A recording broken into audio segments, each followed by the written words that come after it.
साल 1960 Bombay. Azad Maidan police station. दरवाजे से एक शख्स अंदर दाखिल होता है। एकदम सफेद रंग का शानदार महंगा सूट, पैरों में चमचमाते सफेद जूते और उंगलियों के बीच सुलगती हुई विदेशी सिगरेट। उसके चेहरे पर खौफ का कोई नामो निशान नहीं था। हैरान करने वाली बात यह थी कि उसे रोकने की हिम्मत किसी भी पुलिस वाले में नहीं थी। वो सीधे सीनियर इंस्पेक्टर के पास गया और आंखों में आंखें डालकर बोला, इसे 3rd डिग्री मत देना, इसे छूना भी मत, मुझे बस 10 मिनट इससे बात करने दो। इंस्पेक्टर बिना एक शब्द कहे चुपचाप पीछे हट गया। वो सफेद सूट वाला शख्स अंधेरे लॉकअप की भारी लोहे की सलाखों के पास पहुंचा। अंदर जमीन पर एक आदमी बैठा था, फटी हुई बनियान और मैली सी धोती में। सलाखों के आर पार जब इन दो बिल्कुल अलग दुनिया के लोगों ने एक दूसरे का हाथ थामा, तो वहां मौजूद कोई नहीं जानता था कि इस एक हैंडशेक ने बॉम्बे की किस्मत का फैसला कर दिया है। ये कोई आम मुलाकात नहीं, ये उस खौफनाक पार्टनरशिप की शुरुआत थी जो आने वाले 3 दशकों तक पूरे सिस्टम को अपनी उंगलियों पर नचाने वाली थी।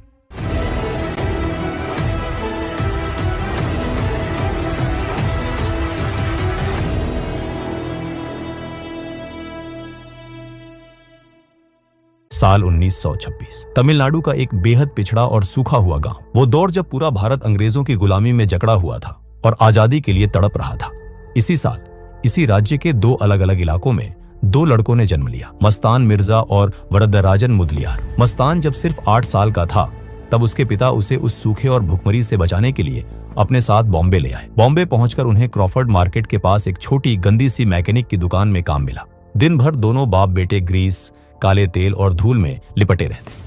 भारी भरकम गाड़ियों के टायर खोलना, इंजन साफ करना और ऊपर से ब्रिटिश अफसरों की डांट फटकार सहना, यही उनकी रोजमर्रा की जिंदगी थी। दिन भर की हाड़-तोड़ मेहनत के बाद रात को उनके हाथ में सिर्फ 5 रुपए आते थे। मस्तान के पिता बहुत ईमानदार इंसान थे। वो अक्सर उसके सिर पर हाथ फेर कर कहते, मस्तान, ईमानदारी की सूखी रोटी बेईमानी के मलाईदार गोश्त से बहुत बेहतर है। कभी कोई गलत रास्ता मत चुनना। मस्तान चुपचाप सिर हिला देता, लेकिन जब उसकी नजर उन चमचमाती रोल्स रॉयस और मर्सिडीज गाड़ियों पर पड़ती तो उसके मन में एक सवाल उठता, ये सब मेरा कब होगा? क्या मैं पूरी जिंदगी ऐसे ही काम करता रहूंगा? उधर उसी उम्र का वरदराजन चेन्नई के एक फोटोग्राफी स्टूडियो में फर्श साफ करने और लोगों के झूठे बर्तन धोने का काम कर रहा था। पढ़ाई लिखाई उसके नसीब में नहीं थी। घर की हालत इतनी खराब थी कि 2 वक्त की सूखी रोटी भी किसी लग्जरी से कम नहीं लगती थी। लेकिन वरदा का दिमाग उसकी उम्र से कहीं ज्यादा तेज था। स्टूडियो में काम करते करते उसने नोटिस किया कि जो लोग फर्राटेदार अंग्रेजी बोलते हैं, दुनिया उनकी इज्जत करती है। उसने चुपचाप लोगों को सुन सुनकर अंग्रेजी और तमिल दोनों भाषाओं पर शानदार पकड़ बना ली। साल 1944 तक हालात ने इन दोनों को बॉम्बे की कठोर सड़कों पर ला खड़ा किया। मस्तान ने मैकेनिक का काम छोड़ दिया और बॉम्बे डॉकयार्ड पर कूली बन गया। वहीं वरदा ने वीटी स्टेशन पर लाल रंग की कूली की वर्दी पहन ली। एक ही राज्य से आए, एक ही साल में जन्मे ये 2 लड़के अब एक ही अनजान शहर में लगभग एक जैसा काम कर रहे थे, लेकिन दोनों की सोच और स्वभाव बिल्कुल अलग थे। मस्तान बेहद धार्मिक था। वह हर रोज सूफी संत बिस्मिल्लाह शाह की दरगाह पर जाता, माथा टेकता और अपनी छोटी सी कमाई में से गरीबों को खाना खिलाता। 1947 में भारत आजाद हुआ, लेकिन बॉम्बे में एक अलग ही तूफान अंदर ही अंदर पक रहा था। ये वो वक्त था जब उत्तर प्रदेश, मध्य प्रदेश और पूरे नॉर्थ इंडिया से हजारों लोग पैसा कमाने की चाह में बॉम्बे आ रहे थे। इनमें से कई भटके हुए नौजवान थे जिन्हें काम नहीं मिला। पैसा कमाने की भूख उन्हें अंधेरे और खूनी रास्तों पर ले गई। रामपुरी गैंग, इलाहाबादी गैंग, कश्मीरी गैंग, ये सब भाईखला और डोंगरी के इलाकों में पनपने लगे। वो राहगीरों को लूटते, हफ्ता वसूलते और खून बहाते। लेकिन ये सिर्फ गुंडे थे, गली के मवाली। अंडरवर्ल्ड का असली सिंडिकेट अभी तैयार होना बाकी था। तभी साल 1952 में एक ऐसा फैसला आया जिसने बॉम्बे के पूरे गेम को पलट कर रख दिया। बॉम्बे प्रेसिडेंसी के तत्कालीन मुख्यमंत्री मोरारजी देसाई ने एक आदर्श समाज बनाने की चाह में पूरे राज्य में शराब पर पूरी तरह बैन लगा दिया। सिस्टम ने शराब बंद की, लेकिन लोगों की तलब और प्यास को वो कैसे बंद करते? इसी प्यास को करोड़ों के कैश में बदलने के लिए मैदान में उतरा वरदराजन मुदलियार। वरदा को समझ आ गया था कि यह सरकारी बैन उसके लिए कोई मुसीबत नहीं, बल्कि लॉटरी का एक गोल्डन टिकट है। उसने एक पुराने शराब माफिया के साथ हाथ मिला लिया। सेंट्रल मुंबई के माटुंगा, सायन और धारावी के इलाकों में उसने अपना बेस बनाया।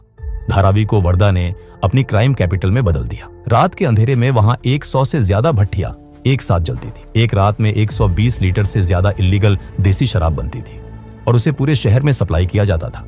लेकिन वरदा सिर्फ एक शराब माफिया नहीं रहना चाहता था।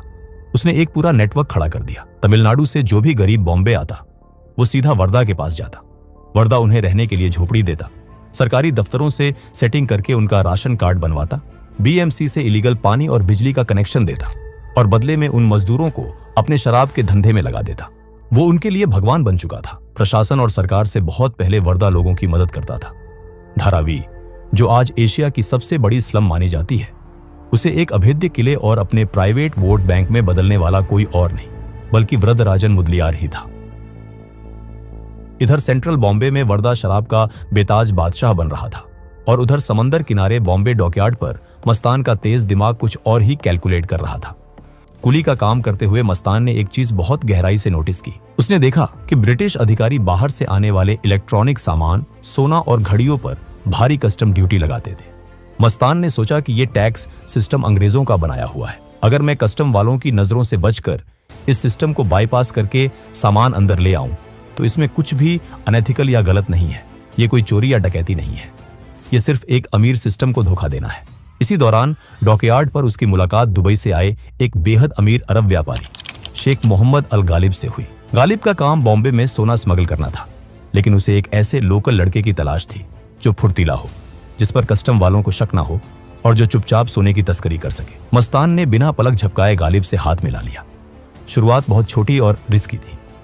मस्तान अपने माथे पर एक पट्टी बांधता, ऐसा दिखावा करता जैसे उसे चोट लगी हो, और उस पट्टी के अंदर सोने के 2 बिस्कुट छिपा लेता। जो मस्तान कूली के तौर पर पूरे महीने कमर तोड़ मेहनत करके सिर्फ 15 रुपए कमाता था, अब वो सिर्फ एक चक्कर लगाने के 50 रुपए कमाने लगा था। लेकिन इस नए रास्ते में एक बहुत बड़ा रोड़ा था, शेर खान पठान। शेर खान पठान डॉकयार्ड का सबसे खूंखार गुंडा था। वो अपनी मर्जी से कुलियों से हफ्ता वसूलता था। वो आता, कुलियों को जानवरों की तरह पीटता और उनकी दिन भर की खून पसीने की कमाई छीन ले जाता। मस्तान ने समझ लिया कि जब तक ये खौफ खत्म नहीं होगा, वो आजादी से अपना सोने का धंधा नहीं कर पाएगा। उसने डॉकयार्ड के 10 सबसे नौजवान और मजबूत कुलियों को इकट्ठा किया। रात के अंधेरे में उसने उनसे कहा, अगर आज इसे नहीं रोका तो ये जिंदगी भर हमारा खून पिएगा। आज या तो ये शेर खान डॉकयार्ड छोड़ देगा या हम सब। अगली सुबह जब शेर खान पठान अपने 4 गुंडों के साथ हफ्ता वसूलने आया तो उसे अंदाजा नहीं था कि आज बगावत होने वाली है। मस्तान और उसके 10 लड़कों ने शेर खान को चारों तरफ से घेर लिया। उन्होंने शेर खान और उसके गुंडों को इतनी बुरी तरह पीटा कि शेर खान की रूह कांप गई। वो डॉकयार्ड छोड़कर ऐसा भागा कि फिर कभी उस इलाके में नजर नहीं आया। इस एक झड़प ने मस्तान को रातों रात कुलियों का लीडर और डॉकयार्ड का किंग बना दिया। गालिब मस्तान की इस लीडरशिप और बहादुरी से इतना इंप्रेस हुआ कि उसने उसे अपने स्मगलिंग के धंधे में सीधा 10% का पार्टनर बना लिया। लेकिन मस्तान की असली परीक्षा अभी बाकी थी। साल 1953 में पुलिस और कस्टम ने एक बड़ा जाल बिछाया और गालिब को धर दबोचा। उसे 3 साल की कड़ी सजा हो गई। गालिब के अरेस्ट होने से ठीक एक दिन पहले उसके नाम से सोने के बिस्कुट से भरी एक पूरी पेटी बॉम्बे पहुंची थी। मस्तान ने वो पेटी चुपचाप रिसीव कर ली थी। यहां कोई भी आम इंसान फिसल सकता था। मस्तान के पास करोड़ों रुपए का सोना था। गालिब जेल में सड़ रहा था। वो चाहता तो वो सोना लेकर बॉम्बे से कहीं भी गायब हो सकता था, अपनी एक नई आलीशान जिंदगी शुरू कर सकता था। लेकिन उस लालच के पल में मस्तान को अपने पिता की वो बात याद आई, ईमानदारी की सूखी रोटी। उसने वो सोने की भारी पेटी अपने मदनपुर मोहल्ले के छोटे से खस्ता हाल घर में पलंग के नीचे गड्ढा खोदकर छिपा दी और उस पर पुराने गंदे कपड़े डाल दिए। 3 साल तक वो उस दौलत के ऊपर सोता रहा। वो हर रोज गरीबी से लड़ता रहा, लेकिन उसने उस पेटी के एक सोने के बिस्कुट को भी हाथ नहीं लगाया। 1955 में जब गालिब जेल से बाहर आया तो वो पूरी तरह टूट चुका था। उसके पास अब एक फुटी कौड़ी नहीं थी। वो वापस दुबई भागने की सोच रहा था। मस्तान उसे अपने घर ले गया। उसने जमीन खोदी और सोने से भरी वो चमकती हुई पेटी बाहर निकाली। गालिब की आंखें फटी की फटी रह गई। उसे यकीन नहीं हो रहा था। मस्तान, तुमने ये सोना लेकर भागने के बारे में कभी नहीं सोचा? तुम तो अमीर बन जाते। इस अंडरवर्ल्ड के धंधे में पैसा नहीं, सिर्फ भरोसा चलता है गालिब भाई। मैं अपने उसूलों को धोखा नहीं दे सकता। ये ईमानदारी मस्तान का मास्टर स्ट्रोक साबित हुई। गालिब समझ गया कि ऐसा वफादार इंसान उसे पूरी दुनिया में नहीं मिलेगा। उसने तुरंत ऐलान किया कि आज से हर एक कंसाइनमेंट में मस्तान का सीधा 50% हिस्सा होगा और उस सोने की पेटी का आधा हिस्सा भी मस्तान का है। जो कल तक दूसरों का बोझ उठाता था, आज 5 लाख रुपयों के साथ बॉम्बे का लखपति बन गया था। मस्तान मिर्जा अब बॉम्बे का डॉन हाजी मस्तान बनने की राह पर निकल चुका था। 1960 का दशक आते आते हाजी मस्तान के पास बेहिसाब पैसा आ चुका था। वो दुबई, हांगकांग और मिडिल ईस्ट से महंगी घड़ियां, सोना और इलेक्ट्रॉनिक्स मंगवाता था। 1956 में उसने गुजरात के सबसे बड़े तस्कर सुकूर नारायण बकिया के साथ भी सिंडिकेट बना लिया था। मस्तान का पैसा अब पानी की तरह बह रहा था। लेकिन मस्तान सिर्फ एक अमीर स्मगलर नहीं रहना चाहता था। उसे पता था कि पैसा आपको बड़ी गाड़ियां और घर दे सकता है, लेकिन अगर आपको बॉम्बे जैसे शहर पर राज्य करना है तो आपके पीछे खौफ, हथियार और लोगों की ताकत होनी चाहिए। मस्तान एक व्हाइट कॉलर क्रिमिनल था। वो खून खराबे और सड़कों की लड़ाई से खुद को दूर रखता था। वो सूट पहनता था और अंग्रेजी शराब पीता था। उसे बॉम्बे में राज करने के लिए एक ऐसी मसल पावर यानी बाहुबल की जरूरत थी जो उसके एक इशारे पर पूरे शहर में आग लगा सके। और उसे वो ताकत, वो खौफ नजर आया वरदराजन मुदलियार में। वर्दा का खौफ इस कदर था कि पुलिस महकमे में उसके नाम से पसीने छूटते थे। अगर उसे किसी पुलिस स्टेशन में किसी बड़े अधिकारी से मिलने जाना होता तो उसके पहुंचने से पहले उस अधिकारी की टेबल पर एक प्रीमियम विदेशी व्हिस्की का ग्लास रख दिया जाता था। ये एक सिग्नल था। छोटे पुलिस वाले चुपचाप थाने से बाहर निकल जाते थे। सालाना 12 करोड़ रुपए का टर्नओवर था वर्दा का। पुलिस कमिश्नर से लेकर मंत्रालय के नेताओं तक सबकी जेबें वर्दा भरता था। 1960 में एक बहुत बड़ी घटना हुई। केंद्र सरकार के एक बहुत बड़े मंत्री का एक सीक्रेट गैर कानूनी कंसाइनमेंट बॉम्बे पोर्ट पर आने वाला था। वर्दा के खुफिया नेटवर्क तक यह खबर पहुंच गई। वर्दा ने सोचा कि अगर इस कंसाइनमेंट को लूट लिया जाए तो वो सीधा दिल्ली को चैलेंज दे सकता है। उसने अपने सबसे खतरनाक लड़कों को भेजा और रात के अंधेरे में वो पूरा का पूरा कंसाइनमेंट चोरी करवा लिया। जैसे ही ये खबर ऊपर तक पहुंची, पुलिस महकमे के हाथ पैर फूल गए। सीधा दिल्ली से इन्वेस्टिगेशन के ऑर्डर आए। जब पुलिस ने अपनी पूरी ताकत लगा दी तो वर्दा पकड़ा गया। उसे घसीटते हुए आजाद मैदान पुलिस स्टेशन लाया गया और लॉकअप में डाल दिया गया। ये खबर शहर में आग की तरह फैल गई। मस्तान को भी पता चला। मस्तान समझ गया कि यही वो पल है जिसका उसे बरसों से इंतजार था। 2 दिन बाद हाजी मस्तान आजाद मैदान पुलिस स्टेशन पहुंचा। उसकी एंट्री किसी हॉलीवुड स्टार जैसी थी। उसने एकदम सफेद रंग का शानदार महंगा सूट पहना हुआ था। पैरों में चमचमाते सफेद जूते और हाथ में विदेशी 555 ब्रांड की सिगरेट सुलग रही थी। पुलिस वाले मस्तान के रुतबे और उसके पैसे को जानते थे। कोई उसे रोकने की हिम्मत नहीं कर पाया। मस्तान ने सीनियर इंस्पेक्टर की आंखों में आंखें डालकर कहा, इसे 3rd डिग्री मत देना, इसे छूना भी मत। मैं वो कंसाइनमेंट वर्दा से तुम्हें वापस दिलवा दूंगा। मुझे बस 10 मिनट इससे बात करने दो। इंस्पेक्टर बिना एक शब्द कहे चुपचाप पीछे हट गया। मस्तान लॉकअप की लोहे की सलाखों के पास गया। अंदर वर्दा जमीन पर बैठा था। ये बॉम्बे अंडरवर्ल्ड का सबसे आइकॉनिक और ऐतिहासिक विजुअल था। मस्तान ने सलाखों के अंदर झांका और बोला, वनक्कम मुदलियार, मैं मस्तान हूँ। कंसाइनमेंट वापस कर दो। आज से मेरे साथ काम करो। वर्दा ने शक भरी नजरों से उसे देखा। उसे लगा ये अमीरजादा पुलिस का कोई दलाल है। मुझे इस सब में क्या मिलेगा? और तुम मेरे लिए ये पुलिस वालों से सेटिंग क्यों कर रहे हो? वर्दा, मुझे तुम्हारी ताकत चाहिए। वर्दा कोई बेवकूफ नहीं था। वो समझ गया कि ये आदमी बहुत गहरी चाल चल रहा है और उस वक्त वर्दा के पास पुलिस की मार और लंबी सजा से बचने का और कोई दूसरा रास्ता भी नहीं था। उसने सलाखों के बीच से हाथ बढ़ाया और मस्तान का हाथ थाम लिया। और इसी के साथ आजाद मैदान पुलिस स्टेशन के उस बदबूदार अंधेरे लॉकअप में बॉम्बे अंडरवर्ल्ड की सबसे खतरनाक, सबसे पावरफुल और सबसे लंबी चलने वाली पार्टनरशिप की नींव रखी गई। बॉम्बे के 2 राजा अब एक हो चुके थे। वही दोस्तों, अगर आप भी मेरे जैसे 2D एनिमेशन वीडियो बनाना सीखना चाहते हो, वो भी AI की मदद से, तो मैंने आपके लिए एक कंप्लीट कोर्स बनाया है जिसमें मैंने स्टेप बाय स्टेप सिखाया है कैसे कोई वीडियो वायरल होता है, कैसे सही टॉपिक चुना जाता है, कैसे मेरे जैसे एंगेजिंग स्क्रिप्ट्स लिखी जाती हैं, कैसे AI की मदद से 2D एनिमेशन विजुअल्स बनाए जाते हैं, कैसे AI से वॉइस ओवर जनरेट करते हैं और कैसे एक क्लिक में वायरल थंबनेल्स तैयार किए जाते हैं। अभी इस कोर्स पर 50% का लिमिटेड ऑफर चल रहा है। ये ऑफर सिर्फ पहले 100 यूजर्स के लिए, तो देर मत कीजिए। डिस्क्रिप्शन में दिए गए लिंक पर क्लिक करें और आज ही ज्वाइन करें। हाजी मस्तान और वर्दा मुदलियार का एक साथ आना बिल्कुल वैसा ही था जैसे बारूद और माचिस का एक साथ आना। अब तक दोनों शहर के अलग अलग हिस्सों में अपने अपने धंधे कर रहे थे, लेकिन अब उन्होंने पूरे बॉम्बे को एक मैप की तरह आपस में बांट लिया था। साउथ बॉम्बे, जहां अमीर लोग रहते थे, जहां बड़े डॉकयार्ड थे, जहां विदेशी बिजनेस होते थे, वो पूरा इलाका मस्तान ने अपने कंट्रोल में ले लिया। सेंट्रल बॉम्बे और सबर्ब्स, जहां मिल वर्कर, स्लम और आम जनता थी, वहां वर्दा का राज चलने लगा। दोनों एक दूसरे के काम में दखल नहीं देते थे, बल्कि एक दूसरे की रक्षा करते थे। अगर मस्तान के माल को कहीं ले जाना होता तो वर्दा के लड़के हथियारों के साथ एस्कॉर्ट करते। वर्दा अब सिर्फ एक माफिया डॉन नहीं, एक मसीहा बन चुका था। उसने अपने घर पर बाकायदा जनता दरबार लगाना शुरू कर दिया था। साउथ इंडियन कम्युनिटी या बॉम्बे के किसी भी गरीब इंसान को कोई भी तकलीफ होती, चाहे वो पुलिस का झूठ केस हो, जमीन का कोई विवाद हो या घर का आपसी झगड़ा, लोग पुलिस स्टेशन या कोर्ट नहीं जाते थे। वो सीधा वर्दा के दरबार में हाजिरी लगाते थे। वर्दा फैसला सुनाता था और उसका फैसला पत्थर की लकीर होता था। अगर उसने किसी को सजा सुना दी तो बॉम्बे का कोई पुलिस वाला उसे बचा नहीं सकता था। हर साल माटुंगा स्टेशन के बाहर वो गणपति का सबसे बड़ा पंडाल लगाता था। इस पंडाल में पूरे शहर से लोग, पुलिस वाले और नेता आते थे। वर्दा को बहुत अच्छे से पता था कि धर्म, आस्था और खौफ के कॉम्बिनेशन से आम जनता को कैसे कंट्रोल किया जाता है। उसका जलवा ऐसा था कि कई बार खुद हताश पुलिस अधिकारी वर्दा से रिक्वेस्ट करते थे कि वो शहर में छिपे हुए फरार मुजरिमों को सरेंडर करवा दे, और वर्दा के सिर्फ एक मैसेज पर खूंखार से खूंखार मुजरिम चुपचाप जाकर आजाद मैदान या डोंगरी पुलिस स्टेशन में सरेंडर कर देते थे। सिस्टम पूरी तरह से वर्दा के कंट्रोल में था।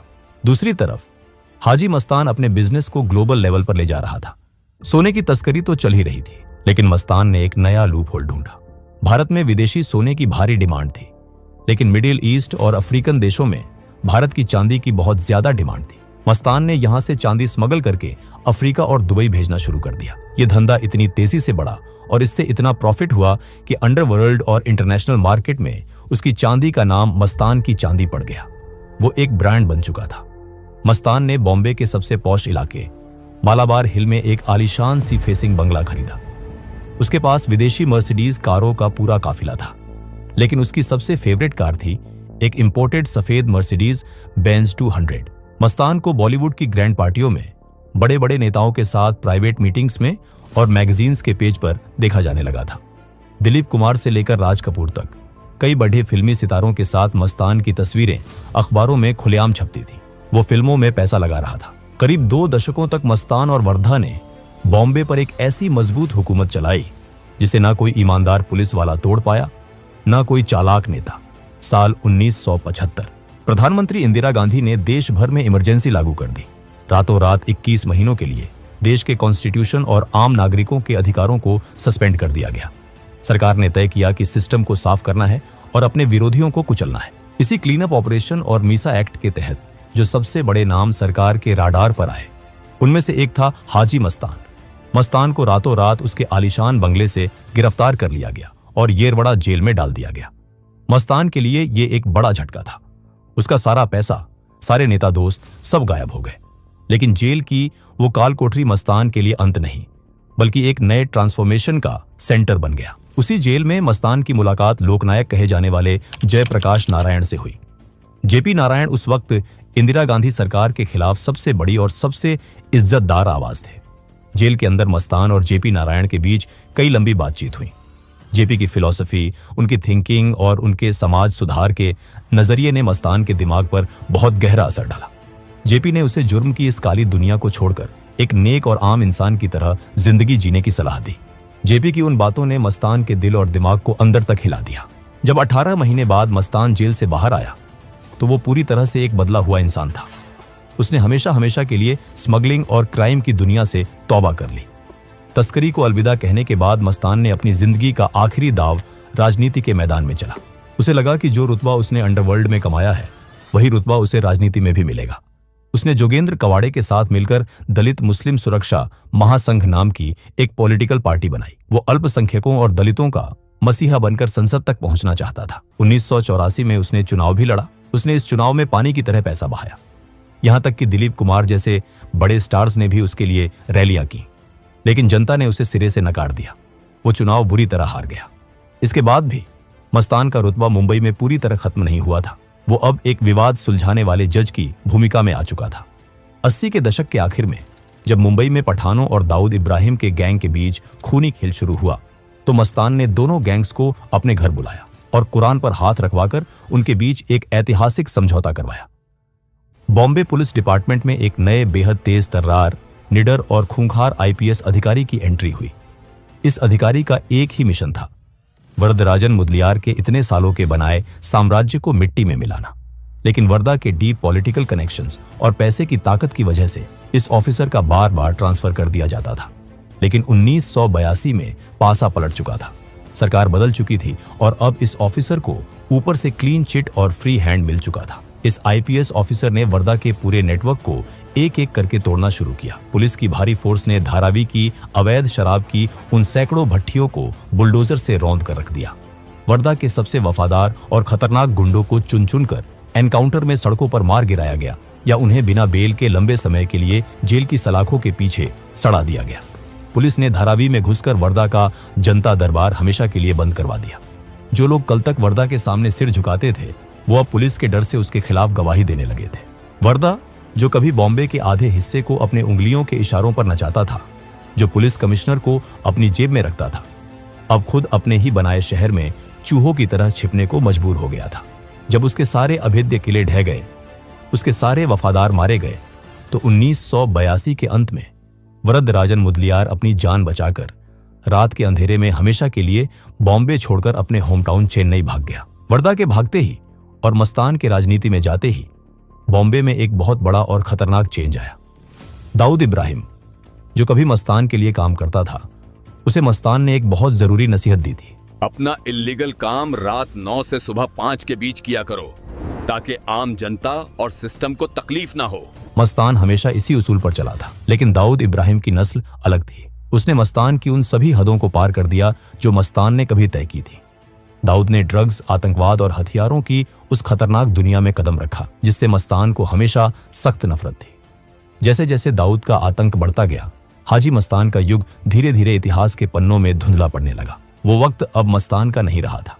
अंडरवर्ल्ड अब उसूलों पर नहीं, बल्कि खून की प्यास पर चल रहा था। इन नए लड़कों के अंदर कोई उसूल नहीं था। अब स्मगलिंग की जगह एक्सटॉर्शन, सड़कों पर सुपारी किलिंग, बिल्डर्स को धमकाना और ड्रग्स के काले धंधे ने ले ली थी। हाजी मस्तान और वरदराजन मुदलियार का बनाया हुआ वो क्लासिक पुराना अंडरवर्ल्ड हमेशा के लिए खत्म हो चुका था। मस्तान ने अपनी पूरी क्रिमिनल लाइफ में बेहिसाब पैसा कमाया, अंडरवर्ल्ड पर राज किया, लेकिन वो कभी किसी भी अदालत में दोषी साबित नहीं हो सका।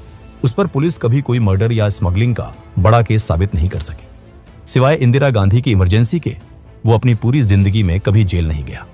वो सिस्टम से हमेशा एक कदम आगे रहा। साल 1988 चेन्नई की गुमनामी में एक साधारण सी जिंदगी जीते हुए, डिप्रेशन और अपने टूटे हुए साम्राज्य के दुख में वरदराजन मुदलियार की अचानक एक भयंकर हार्ट अटैक से मौत हो गई। और इस घटना के ठीक 6 साल बाद 1994 में बॉम्बे में अपने घर पर हाजी मस्तान को भी हार्ट अटैक ने अपनी चपेट में ले लिया। हाजी मस्तान और वरदराजन मुदलियार ये सिर्फ पुलिस फाइल्स में दर्ज 2 नाम नहीं थे। ये बॉम्बे अंडरवर्ल्ड के वो असली आर्किटेक्ट थे जिन्होंने अपराध को सड़कों की लड़ाई से उठाकर एक मल्टी करोड़ इंडस्ट्री में बदल दिया। उनके जाने के बाद बॉम्बे बहुत तेजी से बदला। अंडरवर्ल्ड के चेहरे और तरीके बदले। दाऊद इब्राहिम और अरुण गवली जैसे नए डॉन आए जिन्होंने शहर को गोलियों से छलनी कर दिया। दोस्तों, आप इस पूरी डॉक्यूमेंट्री और इन दोनों किरदारों के बारे में क्या सोचते हैं? हमें अपनी राय नीचे कमेंट सेक्शन में जरूर बताइएगा। अगर कहानी पसंद आई हो तो इसे लाइक करें और चैनल को सब्सक्राइब करें। तब तक के लिए जय हिंद, जय भारत।